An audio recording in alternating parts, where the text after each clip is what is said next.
On this week's show, we've got 5.2 patch notes, Ahri's identity is changing, and Fizz players really need to land the fish. All that and more on this week's Waypoint.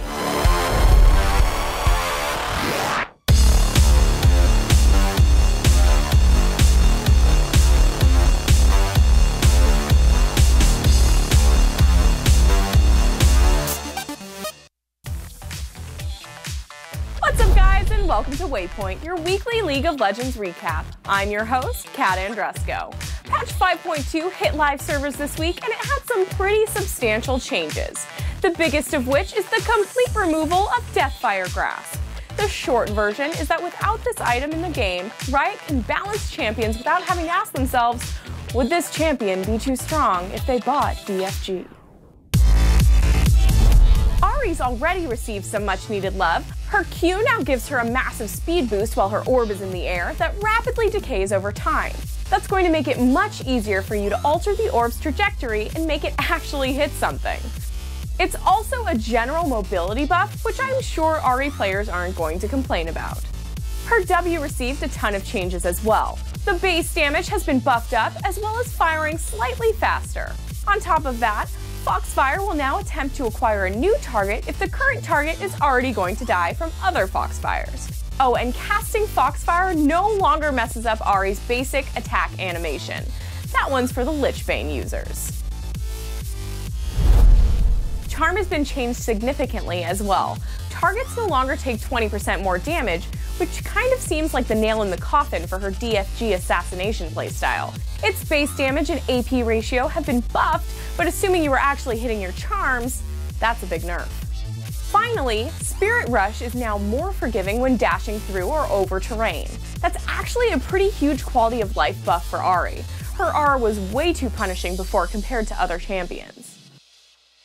Overall, these changes sound great. I am really looking forward to Ahri doing more than ulting in, bursting a target down, and ulting out. Moving on to Tristana, we knew she was getting some big changes in this patch, but it turns out they're more significant than we first thought. Her attack speed growth has gone from 2.5 to 1.5, and her base armor and health have also gone down.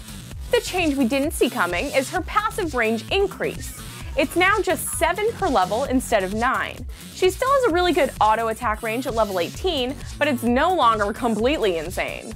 That combined with her attack speed nerf might just bring her down from late game hypercarry status. Tristana's weak early game is looking a lot stronger. When you combine her revamped E, now called Explosive Charge, which ramps up in power as you auto-attack with her Rocket Jump, that also ramps up in power depending on how stacked the Explosive Charge is, you're potentially looking at a lot of damage. She's going to be slightly weaker in Fire and Forget trades, but in extended fights where she goes all in, Tristana looks scary in early and mid-game. Akali is getting a few nerfs. Her E no longer detonates Mark of the Assassin, so she actually has to hit an auto attack to get the bonus on her Q. And the range on her ultimate has gone down from 800 to 700. Annie's support is back, with her laning phase being toned down a bit with a Molten Shield nerf. It now provides 10 less armor and magic resistance per level.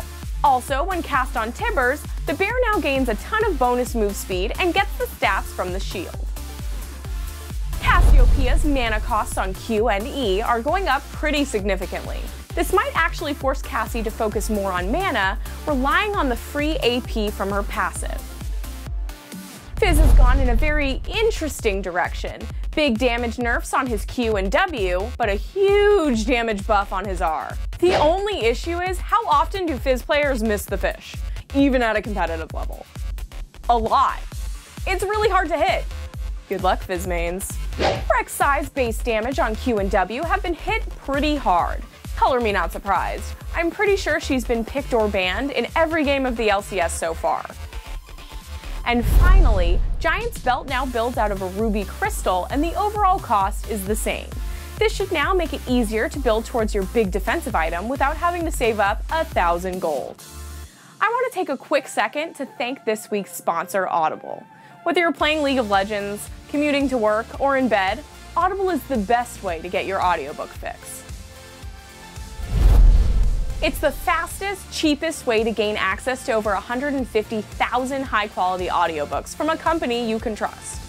Just by visiting gboffer.com/audible, you're going to receive a free 30-day trial and a free audiobook. From video game-related titles like World of Warcraft to current blockbusters like American Sniper, Audible has you covered. Head on over to gboffer.com/audible right now to receive your free 30-day trial and a free audiobook of your choosing. That URL again is gboffer.com/audible. That does it for this week's episode of Waypoint. For more video game news and content, head on over to GameBreaker.tv. Be sure to check back every week for the latest League of Legends news, and make sure you're subscribed to our YouTube channel, LOLNation TV. We have some really cool giveaways coming up, but you have to be subscribed. I'm Kat Andresko. You can follow me on Twitter @KatAndresko. Thank you guys so much for watching, and I'll see you at the next Waypoint.